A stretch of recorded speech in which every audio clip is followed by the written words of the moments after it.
기도하겠습니다. 하나님, 오늘 창세기 31장 후반부입니다.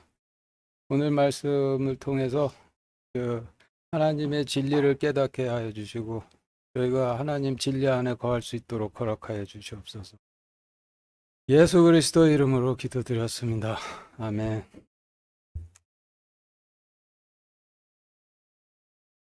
지난주 창세기 31장 전반부 말씀은 라반이 야곱에게 자기 양치는 일을 맡기고 앞으로 태어날 양들 중에서 점 있는 양들을 품삯으로 주기로 했는데, 일을 시작하고 나니 점 있는 것들만 태어나죠. 그래서 라반이 야곱에게 주기로 한 품삯 감당이 안 돼. 줄무늬 있는 양들을 주기로 품삯을 바꾸면은 그 이후로는 줄무늬 있는 양들만 태어나고, 야곱의 품삯이 감당이 안 돼. 야곱에게 주기로 한 품삯을 점 있는 양으로 했다가 줄무늬 있는 양으로 바꿨다가 갈색 얼룩진 양으로 바꿨다 해가면서 야곱의 품삯을 무려 10번이나 바꿔봤는데, 라반이 야곱의 품삯 늘어나는 거를 줄여보려고 아무리 품삯 바꿔도 오히려 야곱의 품삯은 늘어만 나다가 급기야 야곱의 재산이 라반에게 위협으로 느껴질 정도가 된 것이죠. 그래서 라반이 품삯을 바꾸는 것으로는 야곱의 소유가 늘어나는 것을 억제하지 못하겠다. 아예 야곱의 양들 그냥 전부 뺏어 버리자 라고 생각을 바꿨는데, 그러한 라반의 생각을 야곱이 알아차리고 고민하고 있던 중에 하나님께서 임하셔서 내 친족 땅으로 떠나라 라고 명령을 하셨다라는 말씀이죠. 그리고 지금 설명해드린 창세기 31장 전반부 말씀은 창세기 때로부터 2000년 후에 바울과 바울을 따르는 자들에게 있을 일을 계시하신 말씀이 되는데, 여기서 야곱은 바울을 상징하고 라반은 로마 황제들을 상징을 한다고 설명을 드렸죠. 그래서 창세기 31장 전반부 말씀은 창세기 때로부터 2000년 후에 바울이 로마 황제의 백성들을 맡아서 양을 치듯이 그들을 치기 시작을 했는데, 바울을 따르는 로마 백성들이 로마 황제가 감당이 안 될 정도로 많아지니 라반이 야곱의 늘어나는 품삯을 줄이기 위해 야곱의 양은 점 있는 것이다, 야곱의 양은 줄무늬 있는 것이다, 야곱의 양은 갈색 얼룩진 것이다 라고 야곱의 품삯을 부당하게 10번이나 이런 식으로 바꿨듯이, 로마 황제들도 바울을 따르는 양들은 방화범이다 라고 누명을 씌워 박해를 하기도 하고, 바울을 따르는 양들은 역모를 꾸민 자들이다 라고 누명을 씌워 박해를 하기도 하고, 바울을 따르는 자들이 자연재해를 가져왔다라고 누명을 씌워 박해를 하기도 했는데, 바울의 품삯인 바울을 따르는 양들이 로마 황제가 보기에 감당이 안 될 정도로 많아지니 네로 황제로부터 시작해 약 2세기 반 동안 그 바울의 품삯인 바울을 따르는 양들의 수를 억제하기 위해 10번에 걸쳐서 죄인 누명을 씌워 박해를 하게 될 것을, 이게 계시한 말씀이 되는 것이라 제가 설명을 드렸죠. 지난주 본문 말씀이었던 1절부터 3절까지 같이 다시 읽겠습니다. 시작. 그가 라반의 아들들의 말을 들으니 이르기를, 야곱이 우리 아버지의 소유를 다 빼앗고 우리 아버지의 소유로부터 이 모든 영화를 취하였다 하더라. 야곱이 라반의 얼굴빛을 보았는데 보라, 그것이 자기를 향해 전과 같지 아니하더라. 주께서 야곱에게 이르시되 내 조상들의 땅으로 내 친족에게로 돌아가라. 내가 너와 함께 하리라 하시매 지금 읽으신 말씀은 야곱의 품삯을 10번이나 바꿨던 라반이 이젠 더 이상 품삯 안 바꾸고 야곱의 양들을 전부 강제로 빼앗겠다고 마음을 먹었는데, 야곱이 그걸 알아차리고 눈치채고 이게 어떻게 하나 고민을 하고 있을 때 주님께서 임하셔서 내 친족에게라 가라 라고 명령을 주셨다라는 말씀이죠. 이 말씀의 의미는 창세기 때로부터 2000년 후에 로마 황제들이 네로 황제로부터 시작해 약 2세기 반 동안 10회에 걸쳐서 급격히 불어나는 바울의 품삯인 바울을 따르는 바울의 양들의 수를 억제하기 위해서 바울을 따르는 양들에게 죄인의 누명들을 씌워 박해를 했는데, 박해를 하면 할수록 오히려 바울을 따르는 양들의 수가 줄지는 않고 더 늘어만 가니 로마 44대 황제인 콘스탄티누스 황제 때에 이르러서는 아무리 박해해봐야 소용없다라는 것을 깨닫고 기독교를 합법적으로 공인한다는 밀라노 칙령을 선포해 기독교에 대한 정책을 박해해서 수용으로 완전히 180도 바꾸게 되는데, 바울을 따르던 양들을 자신의 통치를 받는 로마 백성들로 수용을 하겠다라는 뜻이 되는 것이죠.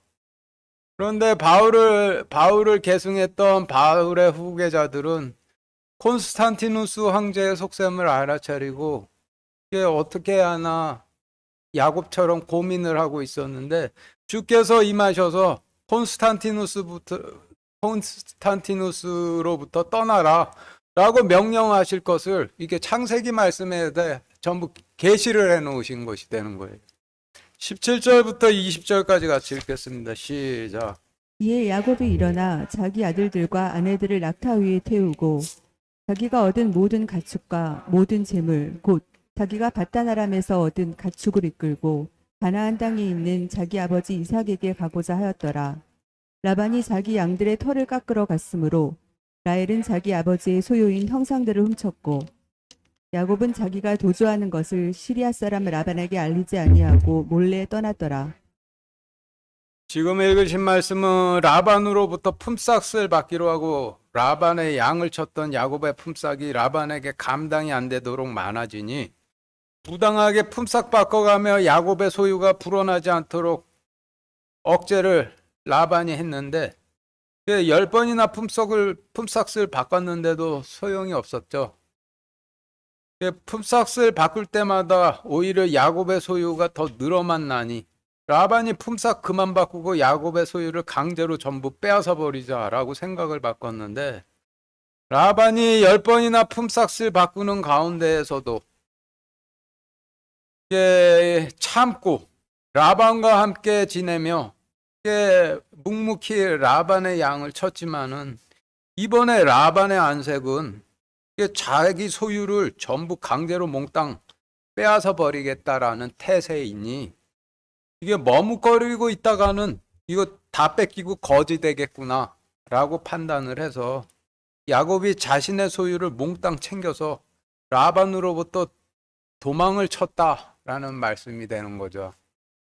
창세기 말씀에서 하란의 통치자 라반은 로마의 통치자 로마 황제를 상징을 하는데, 31장에서 라반은 로마 황제 중에서 44대째 황제로 기독교를 공인했던 로마의 콘스탄티누스 황제를 상징을 해요. 그리고 창세기 말씀에서 야곱은 바울로 시작한 그 바울의 후계자들을 상징을 하는데, 31장에서 야곱은 콘스탄티누스가 로마 황제로 있었을 때 바울의 가르침을 계승해 바울의 가르침을 따르는 양들을 이끌었던 바울의 후계자를 상징을 해요. 그래서 17절부터 20절까지의 말씀은 창세기 때로부터 2000년 후에 네로 황제로부터 시작해서 2세기 반 동안 10회에 걸쳐 로마의 황제들이 바울과 바울을 따르는 양들에게 방화범이다, 영모범이다, 쿠데타를 일으켰다 누명을 씌워서 죄인들이라고 박해를 해왔는데 44대째 황제인 콘스탄티누스 황제 때에 이르러서는 바울의 가르침 따르는 자들 아무리 박해해봐야 소용없다. 박해하면 할수록 오히려 더 그 수가 늘어나기만 하니 기독교를 합법화해주고 그들을 내 백성으로 수용하자라는 계산하에 서기 313년 밀라노 칙령을 통해 기독교를 다른 로마의 종교들처럼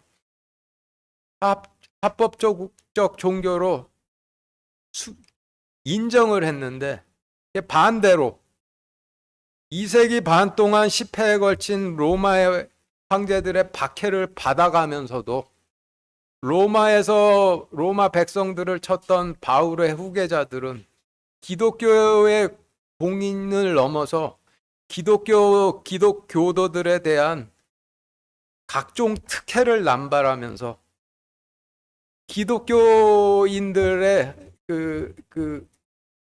기독교인들 중에서 우두머리들에게 감투를 주고 특혜를 주고 그래서 기독교인들을 전체를 자신의 백성들로 수용하고자 하는 콘스탄티누스의 대기독교 수용 정책을 보면서 야, 이번에는 우리 양들 몽땅 뺏기고 우리 거지 되겠다라고 생각해서 콘스탄티누스의 통치를 피해서 산으로 들어가서 교회를 세우게 될 것을 계시하신 말씀이 되는 거예요. 콘스탄티누스 황제가 밀라노 칙령을 선포해서 기독교를 합법으로 공인할 당시 전 로마 제국 내의 기독교도의 수가 1,000만 정도로 인구 대비로 보면은 10% 정도였다라고 하는데 이들 전부가 죽음을 각오하고 주님 사랑하던 다니엘 같은 일당백의 사람들이었으니 로마 황제 보기에는 매우 위협적으로 느껴질 수밖에 없었겠죠. 당시 기독교인들은 주일이 되면은 교회 건물로 가서 예배드리던 사람들이 아니라 카타콤 같은 비밀 지하 거주 시설이라든지 비밀 가옥 교회라든지 로마의 감시를 피해서 숨어 주님을 섬기던 자들이었는데 그런데 콘스탄티누스가 뜬금없이 밀라노 칙령을 통해서 기독교인들에게 앞으로는 어떤 법적인 불이익도 주지 않고 전에 잃었던 신분은 다 회복시켜주고 빼앗겼던 재산도 다 돌려주겠다라고 선포하니 처음 들었을 때는 야, 이거 무슨 좋은 소식이냐라면서 반겼겠죠. 기독교를 법적으로 공인하여 받아들였으면은 그래서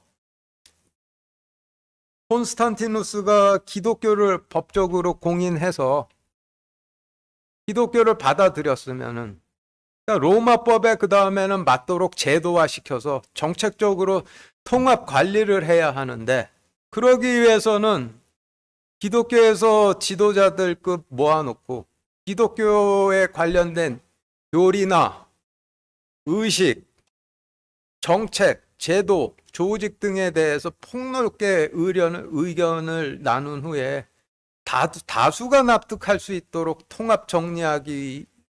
통합해서 정리를 하기 위한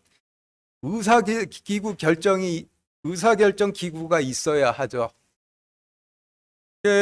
그래서 콘스탄티누스 황제도 니케아 공의회라는 기독교 관련된 의사결정 기구를 창설했는데 이 기구를 이끌어가는 의장직을 하나님을 믿지도 않고 하나님 말씀에 대해서는 더 모르고 그리고 하나님을 섬기질 않고 태양신 미트라를 자신의 신으로 섬기면서 미트라에게 제사를 지내던 콘스탄티누스 황제가 이 기구의 의장직을 맡았었다라고 해요.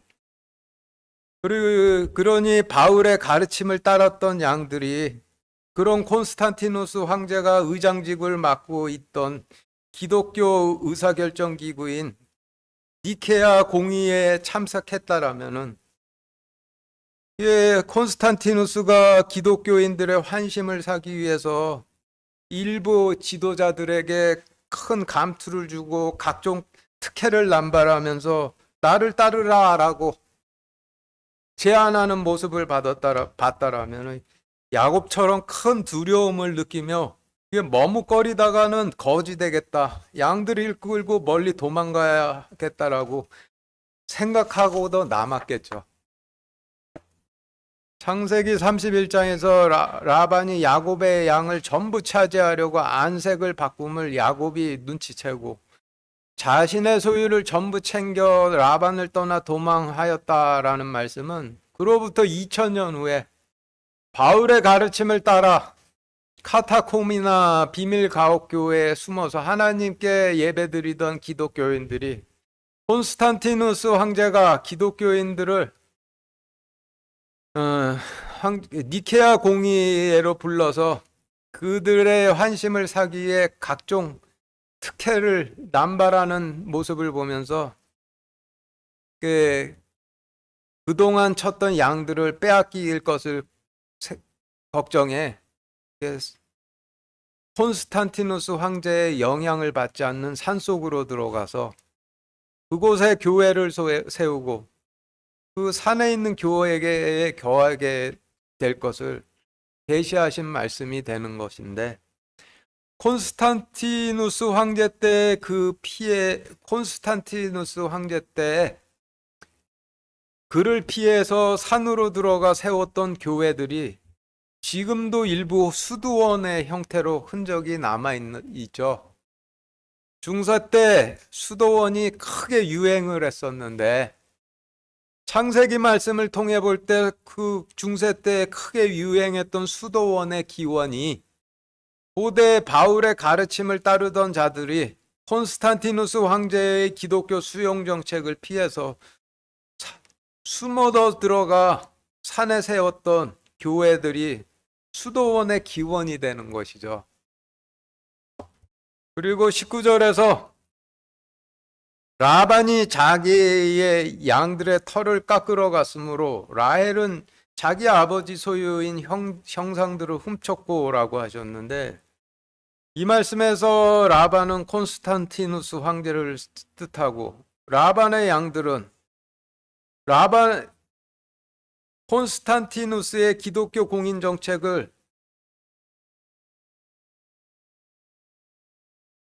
콘스탄티누스가 제안하는 기독교 정책이 좋다라고 생각해서 콘스탄티누스를 따르려고 하는 그 기독교인들을 뜻하고, 라반의 형상들이라 하면 로마 황제들이 만들어 놓고 경배하던 신상들을 의미하고, 라헬은 바울의 가르침을 따르던 로마 백성들을 상징하고, 양털은 하나님께서 자신의 백성들에게 맨살을 가려 수치를 드러내지 말라고 주신 의를 의미하죠. 그래서 19절에서 라반이 자신의 양들의 털을 깎으러 갔다라는 부분의 뜻은 콘스탄티누스 황제가 기독교인들을 니케아 공의회에 불러놓고 환심을 사기 위해서 그 중에서 일부 지도층들에게만 감투를 주고 각종 특혜를 주었는데, 콘스탄티누스가 제공한 그 특혜 때문에 콘스탄티누스를 따라간 사람들이 많았다 하고, 그때 만들어진 제도들이 중세로까지 그대로 이어져서 그 카톨릭의 제도로 이어졌는데, 그 중세 때는 콘스탄티누스가 맡았던 자리들을 교황이 맡게 되는 거니까 콘스탄티누스가 진정한 초대 교황이 되는 것이죠.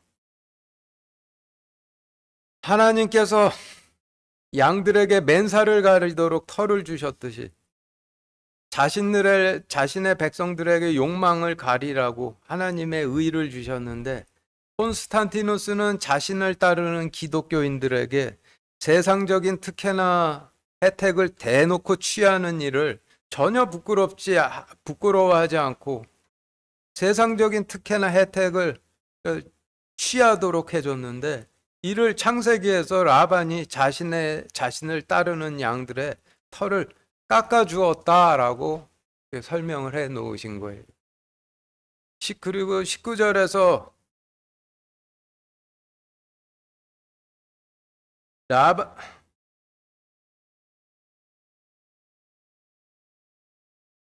그리고 19절 뒷부분에서 라헬은 자기 아버지 소유인 형상을 훔쳤다라고 하신 말씀은 지금 카톨릭 교회에 어째서 형상들이 이렇게 많게 되었는지에 대해서 설명이 되는 말씀이 되는데, 창세기 이 말씀이 있었던 후로 2000년 후에 로마에 거주했던 로마인들이 그 콘스탄티누스의 기독교 수용 정책에서 분리해서 떠날 때 로마 황제들의 신상들 교회로 들어와서 그 후에 카톨릭 교회 내부에 형상들이 많아지게 되었다라는 것을 설명해 주시는 말씀이 되는 거죠.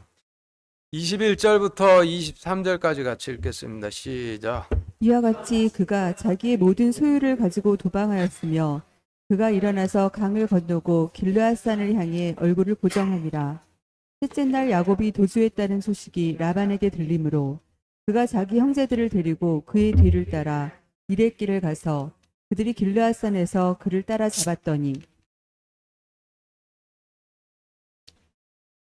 지금 읽으신 말씀은 야곱이 자기의 모든 소유를 가지고 일어나서 강을 건너고 길르앗산을 향해 얼굴을 고정하고 도망을 쳤는데, 라반이 도주한 야곱의 양을 포기하지 않고 빼앗고자 쫓아서 결국 따라잡았다라는 말씀이죠. 그리고 이 말씀은 창세기 때로부터 2000년 후에 콘스탄티누스의 속셈을 알아차린 바울의 후계자들이 자신들을 따르는 양들을 이끌고 콘스탄티누스의 기독교 수용 정책으로부터 단호하게 분리할 것이지만은, 콘스탄티누스 황제의 정책이 단호하게 분리하려는 기독교인들에게 어느 정도 먹혀 들어가기 시작을 하게 될 것을, 그것을 따라잡혔다라고 이렇게 기록을 해 놓으신 것이 되죠. 초기에 콘스탄티누스가 기독교 공인을 넘어서 기독교 지도자들에 대한 각종 특혜를 남발하더니 바울의 가르침을 따르던 바울의 후손들의 중에서 일부는 많이 끌렸겠죠. 그래서 그의 제안이 괜찮을 것 같은데 콘스탄티누스를 따라가도 좋지 않을까라는 있는 사람들이 있을 것을 그가 따라잡았다라고 이렇게 기록을 해 놓으신 것이 되는 거예요. 24절 같이 읽겠습니다. 시작. 밤에 하나님께서 꿈에 시리아 사람 라반에게 오사 그에게 이르시되 너는 조심하여 야곱에게 좋다 나쁘다 하지 말라 하시니라. 과거 블레셋 왕 아비멜렉에게 야곱의 할머니 블레셋 왕 아비멜렉이 야곱의 할머니 사라를 붙잡고 있었을 때 하나님께서 블레셋 왕 아비멜렉의 꿈에 임하셔서 사라가 떠나가게 하라, 그리하지 아니하면 네가 죽으리라 하셨었고, 다니엘 때 페르시아 왕 고레스가 이스라엘 백성들을 포로로 잡고 있었을 때에도 하나님께서 페르시아 왕 고레스에게 꿈에 임하셔서 이스라엘 백성들이 너를 떠나가게 하라, 그리하지 아니하면 네가 죽으리라 라고 하셨었는데, 지금 읽으신 말씀도 하나님의 백성인 야곱을 가지 못하도록 붙잡으려 하는 라반의 꿈에 하나님께서 임하셔서 야곱에 대해서 좋다 나쁘다 하지 말라고 하셨다라는 말씀이죠. 그런데 좋다 나쁘다 하지 말라라고 하심은 그 일은 인간으로부터 나온 일이 아니라 주로부터 나온 일이니 네가 개입하면 죽으리라 라고 하시는 뜻의 말씀이 되는 것이죠. 그리고 창세기 31장은 에서 라반은 콘스탄티누스 황제를 상징하니 24절에서 밤에 하나님께서 꿈에 시리아 사람 라반에게 오사 그에게 이르시되 너는 조심하여 야곱에게 좋다 나쁘다 하지 말라 라고 하셨다라는 말씀은 창세기 때로부터 2000년 후에 콘스탄티누스의 기독교 수용 정책을 피해 떠나려는 기독교인들을 콘스탄티누스가 끝까지 붙잡고자 했었는데 하나님께서 그의 꿈에 임하셔서 내 백성들로 하여금 가게 하라. 아니면 네가 죽으리라라고 콘스탄티누스의 꿈에 나타나셔서 그를 꾸짖으실 것을 계시하신 말씀이 되는 거예요.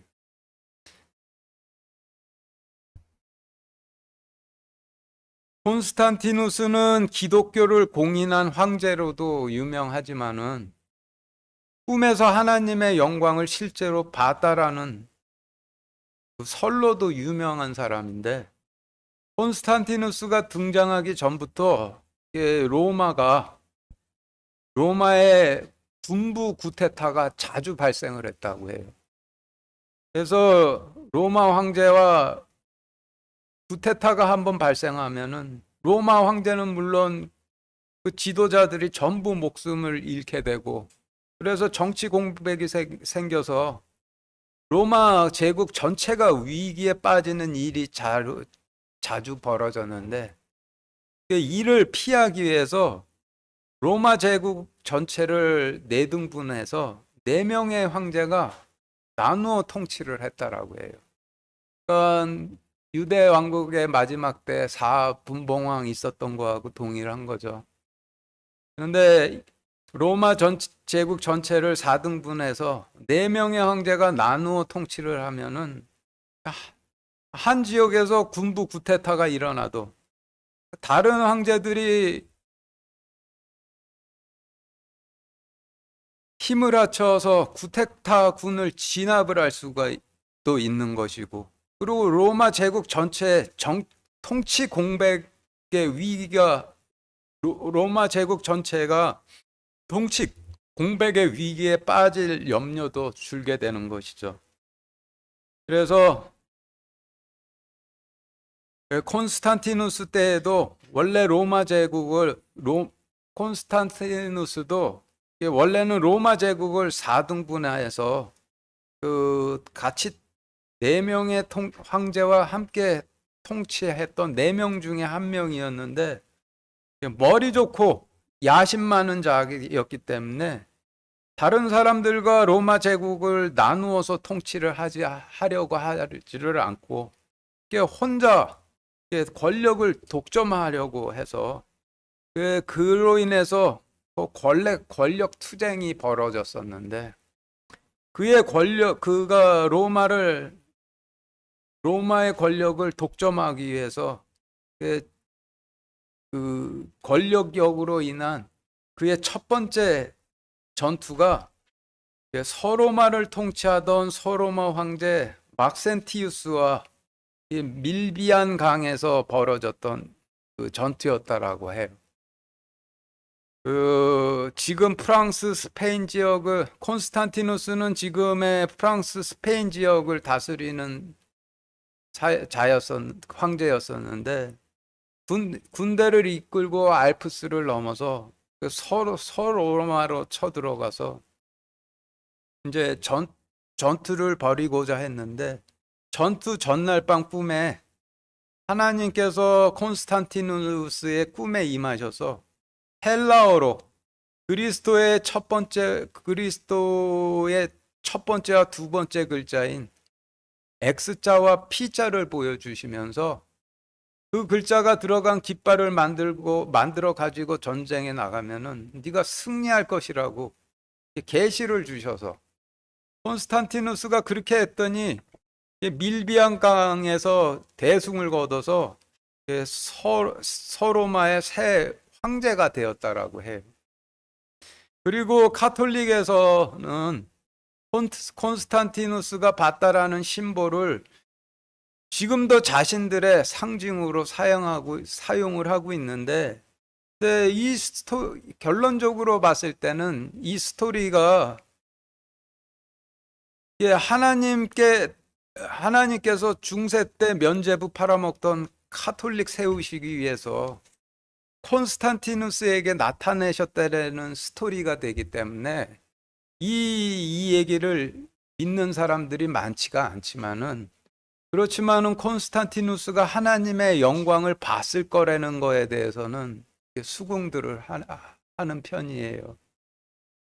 그런데 창세기 말씀을 통해서 봤을 때 하나님께서 콘스탄티누스에게 임하셨던 것은 사실인데, 하나님께서 콘스탄티누스에게 임하셨던 이유가 콘스탄티누스에게 X와 P로 이루어진, 알파벳 X와 P로 이루어진 승리의 심볼을 보여주셔서 소로마의 황제 막센티우스와 싸우러 나갈 때 그 심볼을 깃발에 그려가지고 나가 싸우라고 알려주시기 위해서 콘스탄티누스에게 꿈에 임하셨던 것이 아니라 바울의 가르침을 따르려는 하나님의 백성들이 떠나려고 하는데 그들이 떠나가지도 않도록 붙들고 늘어지니 그를 꾸짖으시기 위해서 콘스탄티누스의 꿈에 나타나셔서 그들을 가게 하라, 그렇지 않으면 네가 죽으리라 라고 명령하시기 위해서 임하셨다라는 설명이 되는 것이죠. 25절 같이 읽겠습니다. 시작. 그때 라반이 야곱을 따라잡으니라. 이제 야곱이 산에 장막을 쳤으므로 라반이 자기 형제들과 함께 길르앗산에 장막을 치고.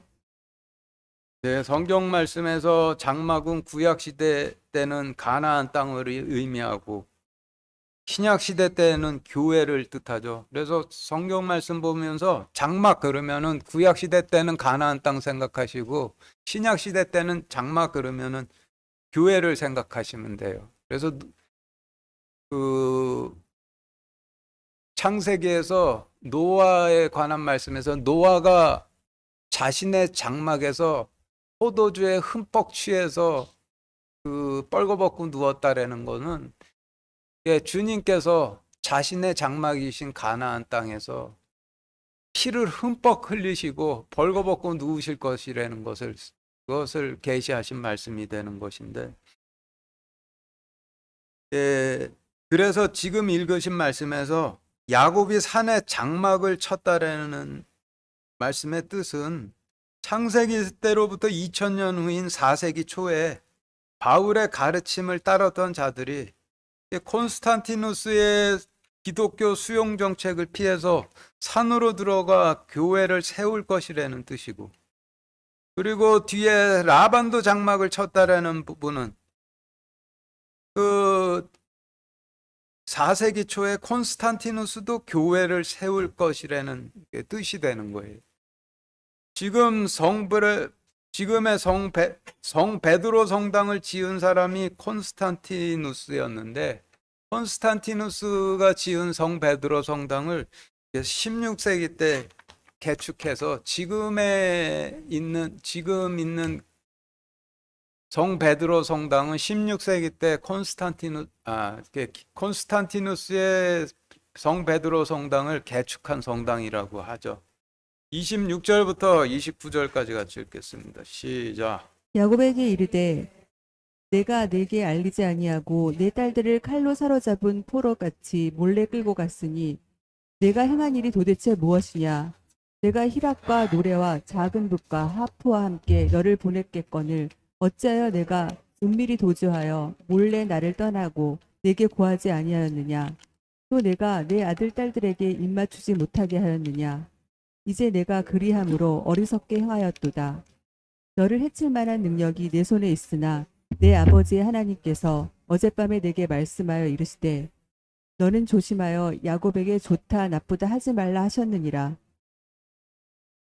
네, 지금 읽으신 말씀은 창세기 때로부터 2000년 후인 4세기 초에 콘스탄티누스의 기독교 수용 정책을 피해 떠나려 하는 바울의 가르침을 따르는 자들에게 콘스탄티누스가 분노해서 대언하게 될 말씀을 기록해 놓으신 말씀이 되는 거예요.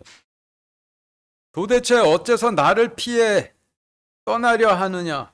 내가 죽여버릴 수 있는 자임을 알지 못하느냐라고 콘스탄티누스가 기독교 수용 정책을 피해 떠나려 하는 바울의 가르침을 따르는 자들에게 2000년 후에 이와 같이 대언을 하게 되는 것이죠. 30절부터 35절까지 같이 읽겠습니다. 시작. 이제 내가 내 아버지 집을 심히 사모함으로 가야 할지라도 어찌하여 내 신들을 훔쳤느냐 하매 야곱이 라반에게 대답하여 이르되 내가 이르기를 혹시 외삼촌이 외삼촌의 딸들을 내게서 강제로 빼앗으리라 하고 두려워하였나이다. 외삼촌의 신들을 누구에게서 찾든지 그는 살지 못하리이다. 외삼촌은 우리 형제들 앞에서 외삼촌의 것이 내게 있는지 분별하시어 그것을 외삼촌에게로 가져가소서 하니 야곱은 라헬이 그것들을 도둑질한 줄을 알지 못하였더라. 라반이 야곱의 장막에 들어가고 레아의 장막에 들어가며 두 여종의 장막에 들어갔으나 그것들을 찾지 못하고 이에 레아의 장막에서 나와 라헬의 장막에 들어가니라. 이제 라헬이 그 형사들을 가져다가 낙타의 안장 속에 넣고 그것들 위에 앉으니라. 라반이 장막을 모두 뒤졌으나 그것들을 발견하지 못하매 그녀가 자기 아버지에게 이르되 내게 여인들의 관례가 임하여 내가 내 주 앞에서 일어설 수 없사오니 내 주는 노하지 마소서 하니라. 그가 뒤졌으나 형상들을 찾지 못하니라. 지금 읽으신 말씀은 야곱 일행들이 하란의 통치자 라반으로부터 도망 나올 때 라헬이 하란의 통치자 라반의 형상을 훔쳐 나왔는데 숨겨 가지고 있어서 아무리 찾아도 발견할 수가 없었다라는 말씀이죠. 출애굽기 32장 2절부터 4절까지 같이 읽겠습니다. 시작. 아론이 그들에게 이르되 너희 아내와 너희 아들 딸들의 귀에 있는 금 귀고리를 빼서 내게로 가져오라 하매 온 백성이 자기들의 귀에 있던 금 귀고리를 빼서 아론에게로 가져오니 그가 그들의 손에서 그것들을 받아 송아지를 부어 만들고 새기는 도구로 그것의 모양을 내매 그들이 이르되 오 이스라엘아 이것들이 너를 이집 땅에서 데리고 올라온 내 신들이라 하므로 아론이 그것을 보고 그것 앞에 제단을 쌓고 선포하여 이르되 내일은 주를 위한 명절이라 하니 다음 날에 그들이 일찍 일어나 번제 헌물을 드리고 화평 헌물을 가져오매 백성이 앉아서 먹고 마시며 일어서서 뛰놀더라. 창세기 때 하란의 통치자 라반에게 형상들이 많이 있었듯이 출애굽 때 애굽의 통치자 파라오에게도 형상들이 많이 있었는데 파라오의 형상들 중에 대표적인 하나가 황금 송아지 형상이죠. 모세가 알기로는 이스라엘 백성들이 이집트로부터 나올 때 분명 황금 송아지 형상을 가지고 나오는 걸 보지를 못했는데 머릿속에 기억해 가지고 나왔는지 작게 축소한 미니어처로 가지고 나왔는지 여하튼 안 보이도록 숨겨 가지고 나와서 모세의 눈에는 보이지를 않았는데 모세가 하나님 백 위에 잠시 자리를 비운 사이에 지금 읽으신 출애굽기 말씀처럼 그동안 보이지 않았던 애굽의 통치자 파라오 소유의 형상인 황금 송아지가 바로 튀어나왔다라는 말씀이죠. 그런데 형상을 황금 송아지 형상 만든 것까지는 이해를 해주겠는데 황금 송아지를 하나님이라 하면서 경배를 하고 먹고 마시다가 그 결과 레인들 칼에 의해서 3,000명이 죽었다라고 그래요. 그리고 그것도 끝이 아니라 주님께서 이스라엘에게 큰 분노의 재앙을 내리셨다라고 해요. 이와 같이 큰 희생을 치르고 완전히 사라진 줄만 알았는데 완전히 사라질 줄만 알았던 파라오의 형상 중에 하나인 황금 송아지가 무려 600년이나 지나서 그 일이 있고 나서 출애굽기 때 사건이 있은 후 600년이 지나서 이스라엘의 초대왕 여로보암 때 또다시 등장을 하게 돼요.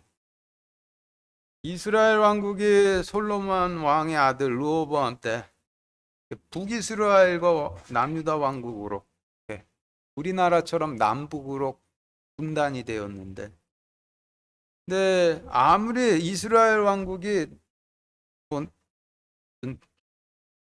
남과 북으로 갈라졌다라고 해도 이스라엘 백성들은 하나님의 백성으로 하나님을 섬기는 백성들이니 하나님의 백성들로서 절기를 지키라는 명령에 따라서 그 남유다 왕국에 속한 예루살렘으로 가서 하나님께 경배를 해야 되는데 지금 북조선 인민공화국 국민들이 남한으로 성묘하러 간다 그러면은 북한의 통치자 김정은이가 허락 안 하겠죠. 그와 같이 북이스라엘 왕인 여로보암도 북이스라엘 백성들이 남유다 왕국에 속한 예루살렘으로 경배하러 간다라고 그러면은 김정은과 동일한 이유 때문에 허락할 수가 없는 거예요. 그래서 여로보암이 북이스라엘 영내인 베델과 단에 황금 송아지 형상을 부어 만들어 세워놓고 이 황금 송아지가 하나님이시니 황금 송아지에게 경배하라고 했는데 그 일로부터 시작해서 북이스라엘은 308년간 유지가 되다가 아시리아의 살만에셀에게 멸망되고 그 살아남은 자들은 전부 그곳으로 끌려가서 아람 민족들에게 흡수돼서 영원히 사라져 버렸어요.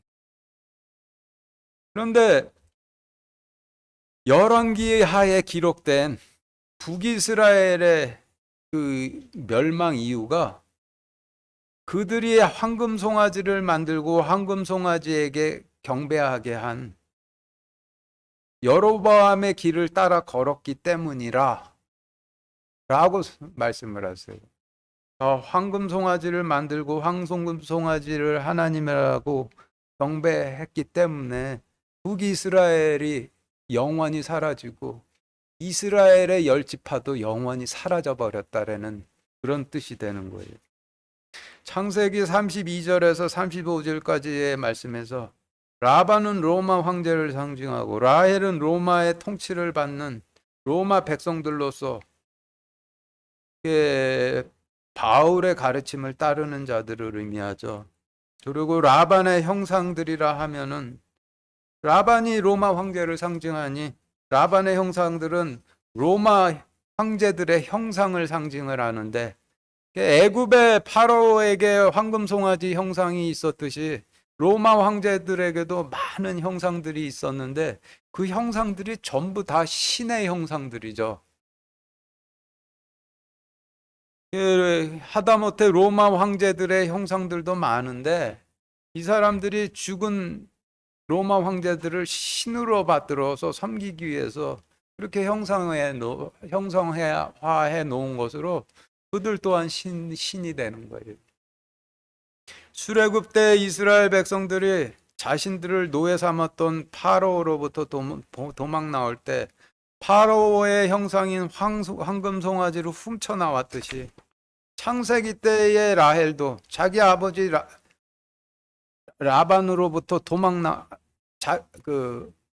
라헬도 하란의 통치자 라반으로부터 도망 나올 때 라반의 형상을 훔쳐가지고 나왔는데 이 말씀이 나타내시는 바는 창세기 때로부터 2000년 후에 로마 황제의 통치에 붙들려 있던 크리스찬들이 로마 황제의 통치로부터 도망 나올 때 출애굽 때 이스라엘 백성들이 황금 송아지를 훔쳐가지고 나왔듯이 그때 바울의 가르침을 따랐던 로마 백성들도 로마 황제의 형상들을 머릿속에 기억으로 가지고 나왔던지 미니어처로 제작한 모형을 가지고 나왔던지 여하튼 가지고 나올 것을 계시하신 말씀이 되는 거예요.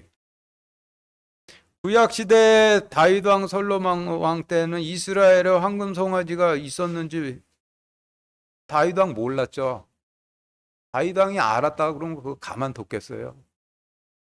그런데 르호보암 때 이스라엘이 북이스라엘과 왕국과 남유다 왕국으로 갈라지면서 북이스라엘 왕국은 건국 초부터 베델과 단에 황금 송아지를 세워놓고 황금 송아지가 하나님이시라고 황금 송아지에게 헌물을 바치고 경배를 했는데, 그 로마인들이, 하나님을 섬기던 로마인들이 콘스탄티누스의 그 로마 기독교 수용 정책을 피해서 그 도망 나올 때 로마 황제의 형상을 가지고 나왔다면은, 그 형상은 로마인들이 섬기던 신인 아폴로나 제우스나 미트라나 비너스 같은 신들의 형상이 될 것인데, 시간이 흐르는 후에 교회 내에 형상들이 많이 세워졌는데, 그 형상들이 전부 아폴로나 제우스나 미트라나 비너스나 그 로마 황제들이 가지고 있었던 형상들이 되는 것인데, 그 아폴로나 제우스나 미트라나 비너스의 형상을 세우고 이 형상이 예수 그리스도의 형상이다, 그러니 이 형상에 기도하고 경배하라 라고 하게 되는 것이죠. 출애굽 때나 북이스라엘 때 황금 송아지가 하나님이시니 황금 송아지에게 기도하고 경배하라 했던 것이나, 그 중세 교회 내 아폴로나 제우스나 미트라나 로마 황제가의 형상들을 교회 내에 세워놓고 그 형상들이 예수 그리스도시라면서 기도하고 경배하는 것과 이게 똑같은 거죠, 원리적으로. 북이스라엘과 북이스라엘에 속했던 이스라엘의 열 지파가 황금 송아지에게 기도하고 경배하다가 영원히 사라져 버린 거죠. 그와 같이 로마인들이 콘스탄티누스의 통치로부터 벗어나면서 가지고 노한 로마 황제의 그 신상들을 세워놓고 이 형상이 예수 그리스도시다, 그러니 이 형상에 경배하고 기도하라라고 하다 보면은 똑같은 일이 또 벌어지게 되는 거죠. 북이스라엘 왕국의 백성들에게 벌어졌던 일이 아폴로나 제우스나 미트라나 비너스의 신상을 가지고 이 형상이 그리스도시다라고 경배하는 자들에게 똑같이 벌어지게 될 수밖에 없는 거예요. 36절부터 40절까지 같이 읽겠습니다. 시작. 야곱이 노하여 라반을 나무라며 라반에게 응답하여 이르되 내 범법이 무엇이니까 내 죄가 무엇이기에 외삼촌께서 이같이 분개하여 내 뒤를 따라오셨나이까. 외삼촌께서 내 모든 물건을 뒤지셨으나 외삼촌의 모든 집안 물건 중에서 무엇을 찾았나이까. 여기 나의 형제들과 외삼촌의 형제들 앞에 그것을 세워두고 이로써 그들이 우리 둘 사이에 판단하게 하소서. 내가 이 20년을 외삼촌과 함께하였거니와 외삼촌의 암양이나 암염소들이 낙태하지 아니하였고 또 외삼촌의 양떼의 순양들을 내가 먹지 아니하였으며 짐승에게 물려 찢긴 것은 외삼촌에게로 가져가지 아니하고 내가 그것의 손실을 담당하였으며 낮에 도둑을 맞았든지 밤에 도둑을 맞았든지 외삼촌께서 내 손에서 그것을 요구하셨나이다. 내가 이와 같았으니 곧 낮에는 갈증이 밤에는 서리가 나를 쇠약하게 하고 내 눈에서 잠이 떠났나이다. 네, 지금 읽으신 말씀은 야곱이 라반의 양을 치는 동안 라반이 부당하게 행해서 야곱이 힘들었던 일에 대해서 대한 설명이죠. 39절에서 짐승에게 물려 찢긴 것은 외삼촌에게로 가져가지 아니하고 내가 그것의 손실을 담당하였으면 낮에 도둑을 맞았든지 밤에 도둑을 맞았든지 외삼촌께서 내 손에서 그걸 요구하셨나이다 라고 하셨는데, 이 말씀은 창세기 때로부터 2000년 후에 로마 황제들이 로마에서 대화재가 일어나 로마 백성들이 죽어도 그 값을 바울과 바울의 후계자들에게 요구했었고, 로마에 자연재앙이 일어나서 로마 백성들이 많이 죽어도 그 값을 바울과 바울의 후계자들에게 요구했었고, 쿠데타가 일어나 그 가운데 로마 백성들이 죽어도 그 값을 바울과 바울의 후계자들에게, 기독교인들에게 요구를 하여 그 추상 같은 박해에 바울과 바울의 후계자들이 갈증을 느끼고 쇠약하게 되었고 잠을 자지 못하고 기도로 지킬 것을 이게 계시하신 말씀이 되는 거예요. 41절 같이 읽겠습니다. 시작. 내가 외삼촌의 집에서 이와 같이 20년을 지냈으니 곧 외삼촌의 두 딸을 위하여 14년 동안 또 외삼촌의 가축을 위하여 6년 동안 외삼촌을 섬겼거니와 외삼촌께서 내 품삯을 10번이나 바꾸셨나이다. 예, 이 말씀은 야곱이 라반을 위해 20년 섬겼다는 말씀인데 바울도 로마 황제 통치를 받는 백성들을 위해 14년간 기도로 준비하고 실제로 양을 돌보기 위해 6년간 섬겼는데 그동안 부동하게 열매 맺지 못하도록 품삯을 10번이나 바꿀 것이라는 뜻이 되는 거죠. 42절 43절 같이 읽겠습니다. 시작. 만일 내 아버지의 하나님 아브라함의 하나님 곧 이삭이 두려워하는 들께서 나와 함께 계시지 아니하였더라면 분명히 외삼촌께서 이제 나를 빈손으로 돌려보내셨으리라마는 하나님께서 내 고난과 내 손의 수고를 보시고 어젯밤에 외삼촌을 책망하셨나이다. 라반이 야곱에게 응답하여 이르되 이 딸들은 내 딸들이요 이 아이들은 내 아이들이요 이 가축들은 내 가축들이요 내가 보는 모든 것은 내 것이니라. 이날 내가 이 내 딸들이나 그들이 낳은 아이들에게 무슨 일을 할 수 있으랴. 제가 이 콘스탄티누스 황제에 대한 그 역사 기록을 한 2주간을 다 뒤져보느라고 실제로 그 맞춰보는 그 역사 기록을 뒤져보는데 시간을 너무 많이 빼앗겼었어요. 그래서 그게 그 성경 창세기 계시 말씀과 좀 안 맞는 부분이 있어서 이게 왜 그런가 고민을 하다가 그거에 그, 그 부족한 모자이크 조각을 이렇게 어저께 찾아갖고 이제 제가 어저께 내용이 이랬었구나라는 것을 깨달았는데 그거를 이제 새로 그렇게 되면은 제가 이 설교 내용을 처음부터 다시 써야 되는 거예요. 그래서 제가 시간이 없어서 그냥 써온 걸로 오늘은 하긴 했는데 이게 제가 이 부분은 다시 준비를 해서 한번 설명을 드리겠어요. 근데 여러분들이 콘스탄티누스에 대한 역사적인 어떤 이해가 없으시다라고 그러면은 이게 창세기 말씀이 또 이해하기가 힘드니까 그러한 부분들을 좀 고려해서 다시 좀 잘 준비해서 다시 한번 하도록 하겠습니다. 마치겠습니다.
기도하겠습니다. 하나님, 또 이번 창세기 말씀을 준비하면서 참으로 그 거짓들이 참 많이 들어와 있어서 하나님의 진리를 다 가리고 있다라는 것을 깨닫게 되었는데, 하나님의 말씀을 진리로 깨달아서, 거짓으로 깨닫는 것이 아니라 진리로 깨달아서, 그래서 그 진리의 불을 밝혀서